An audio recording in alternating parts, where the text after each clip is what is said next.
বাবারে, গরমটা খুব বেড়ে গেছে মনে হচ্ছে।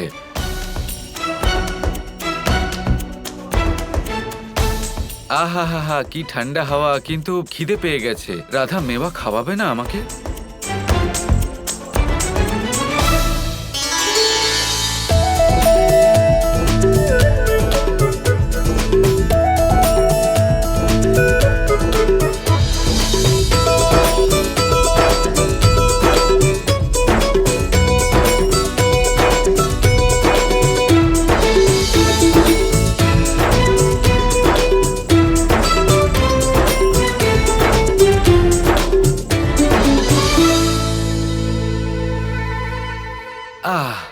পায়ে অত্যন্ত ব্যথা হচ্ছে।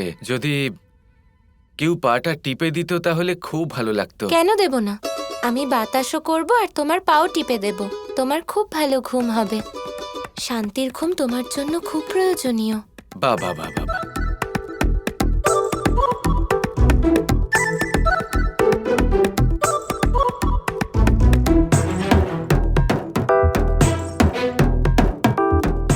আহা রাধা, কি ভালোই না লাগছে।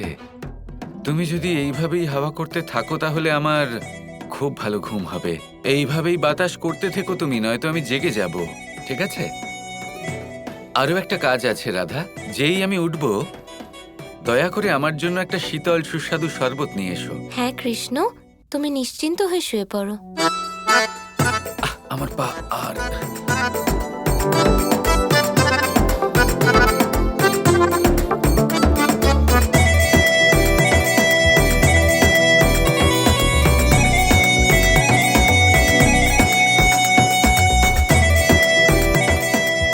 কৃষ্ণ তো ঘুমিয়ে পড়েছে।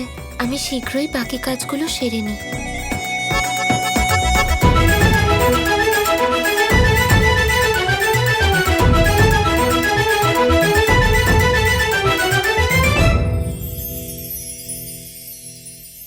আচ্ছা, ওই ইতিবাচক শক্তি বিস্তারকে কিভাবে আটকানো যেতে পারে? অশ্বমেধ যজ্ঞ। যদি এই যজ্ঞের সংবাদ এই সংসারে কোথাও পাও, তাহলে তুমি আমায় অবশ্যই জানাবে। কিন্তু আচার্য, অশ্বমেধ যজ্ঞের সাথে এটার কি সম্পর্ক? সম্পর্ক আছে শাম্ব, সম্পর্ক আছে। আর অতি শীঘ্র তুমিও তা জানতে পেরে যাবে। আমাদের ভয়টা বাস্তব রূপ নিতে চলেছে মনে হচ্ছে মহাদেব। কি হয়েছে? তারকায় অলক্ষ্মীর আগমনের ফলে সমগ্র সংসারে নেতিবাচক শক্তি ছড়িয়ে পড়েছিল, যে সেটা আবার ফিরে যাওয়ার পরও সংসারে তা ব্যাপ্ত হয়ে রয়েছে। এবার এই নেতিবাচক শক্তি থেকে পৃথিবীকে কি করে রক্ষা করা সম্ভব? এবার শ্রীকৃষ্ণকে এটা প্রমাণ করতে হবে যে ওনার থেকে বেশি শক্তিশালী এই সংসারে আর কেউ নেই। কিন্তু এটা তো সবাই জানেন যে শ্রীকৃষ্ণই অধিক শক্তিশালী। তাহলে শ্রীকৃষ্ণকে এটা প্রমাণ করার কি প্রয়োজন? এই বারন্ত শক্তির সামনে শ্রীকৃষ্ণ যদি নিজের শক্তির প্রদর্শন সবার সামনে না করেন, তাহলে এই নেতিবাচক শক্তি সমগ্র সংসারের ক্ষতি করবে। এবার শুধু একটাই উপায় আছে, অশ্বমেধ যজ্ঞ, অশ্বমেধ যজ্ঞ, অশ্বমেধ যজ্ঞ।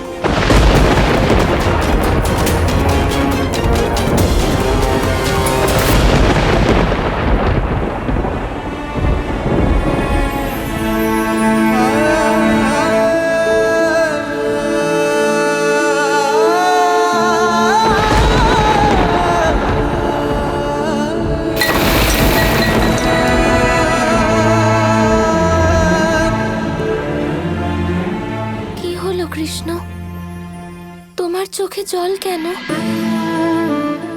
তুমি যা বলেছিলে আমি করতে পারিনি, তাই না কৃষ্ণ?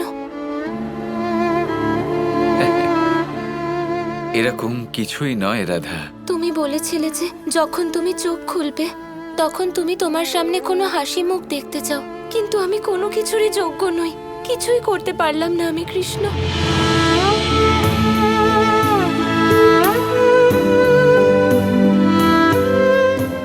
এরকম কিছুই নয় রাধা। আমার মন রাখার জন্য তুমি এসব বলো না কৃষ্ণ। আমি অনুভব করতে পারছি যে আমি তোমার ইচ্ছে অনুসারে ঠিক করে কিছুই করতে পারিনি, কিন্তু আমার কাছে একটা উপায় আছে। আমি জানি, আমি বুঝতে পেরেছি আমি একা তোমার সেবা করতে পারবো না, তাই যে উপায় আছে সেটা তোমারও ভালো লাগবে। এরকম কখনো ভেবো না রাধা, এরকম কিছুই বলো না। যা তুমি করতে পারো তা অন্য কেউ করতে পারবে না। আমার অন্য কারোর কোনো প্রয়োজন নেই। যতটা তুমি করতে পারো ততটাই আমার জন্য যথেষ্ট রাধা। আরে এসব কি বলছো? সকালে তো তুমি বলছিলে যে তোমার সেবার জন্য অন্য কাউকে প্রয়োজন, আর এখন বলছো যে প্রয়োজন নেই। এদিকে দুঃখী হয়ে আছো। আচ্ছা আচ্ছা ঠিক আছে, আমি এসব কথা আর বলবো না। কিন্তু হ্যাঁ, এবার তুমি যেটা চাইবে সেটাই হবে। আর আজ আমি তোমার জন্য বিশেষ কিছু করতে চাই। আর ভেবে নাও এই উপায় আমার প্রসন্নতার জন্য। তোমার প্রসন্নতার জন্য যদি কোনো কাজ করতে চাও তাহলে আমি তাতে বাধা কি করে দেব? তোমার যা ঠিক মনে হয় তাই করো। এবার দেখো তোমার কতটা ভালো সেবা করতে পারি আমি।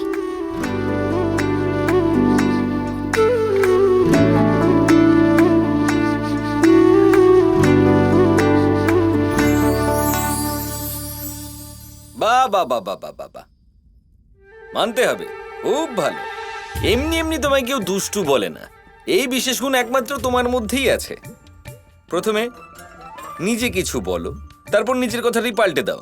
চলছেটা কি? সব কথাই আপনি চান যে আমার মুখ থেকেই শুনবেন, তাই না? একটু অপেক্ষা করুন, সময় এলে আপনি সব বুঝতে পারবেন। সময়ের সাথে কি জানতে পারবো? তোমাকে আমি একটা প্রশ্ন করেছি, তার উত্তর আমি তো দাও। উত্তর দিয়ে দিয়েছি। দ্বারকাধীশের জয় হোক। একজন তপস্বী আপনার সঙ্গে দেখা করতে এসেছেন। ঠিক আছে, তুমি ওনাকে স্বাগত জানাও। আমি এক্ষুনি ওনার সাথে দেখা করছি। ক্ষমা করবেন দ্বারকাধীশ, সেই তপস্বী কোনো আতিথ্য স্বীকার করতে চাইছেন না। উনি বলছেন যে যতক্ষণ না আপনি ওনার সেবা করতে উপস্থিত হবেন উনি কিছুই গ্রহণ করবেন না।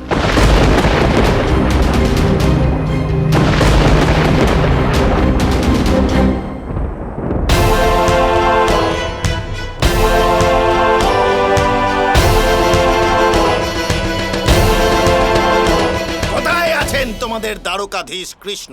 আমাকে এত ভয় পেয়ে গেছেন যে দেখা করতে উনি এলেন না। উনি চাইছেনটা কি? উনি কি চাইছেন রেগে গিয়ে আমি এইবার আশীর্বাদের বদলে ওনাকে অভিশাপ দিয়ে দিই? ঋষিবর,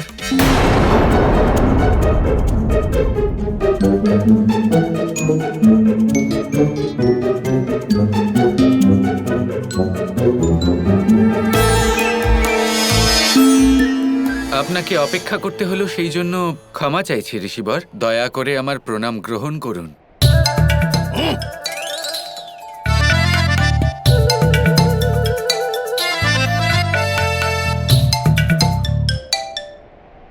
আচ্ছা শুনুন, এবার আপনারা সবাই যে যার নিজের কাজে যেতে পারেন। কানাইয়ার আমি এখানে এসে গেছি যখন এই পরিস্থিতি আমরা সামলে নেব।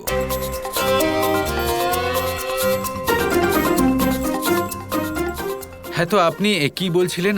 আচ্ছা দেখুন, অভিশাপ দেবেন নাকি এবার বরদান দেবেন সেটা আপনার সিদ্ধান্ত, তাতে আমরা কিছুই বলতে পারি না। শুধু একটাই অনুরোধ করব আপনাকে, আপনি যখন সাক্ষাৎ দ্বারকাতে এসেছেন তাহলে আপনি আমাদের আতিথ্য গ্রহণ করুন, এই সৌভাগ্য প্রদান করুন। না, আমি আপনার দ্বারকার আতিথ্য তখনই স্বীকার করব যখন আপনি আমার একটা ইচ্ছা পূরণ করবেন। বলুন আপনার কি ইচ্ছে, আমি পূরণ করার চেষ্টা অবশ্যই করব। চেষ্টা নয়, আর শাস্তি দিন আমাকে। আর মনে রাখবেন, আপনি যদি আমাকে একবার কথা দিয়ে তারপর তা পূর্ণ না করেন তাহলে কিন্তু অভিশাপ দেব। এবার আমি আর কি বলতে পারি, যেমন আপনার ইচ্ছে। আরাধ্য।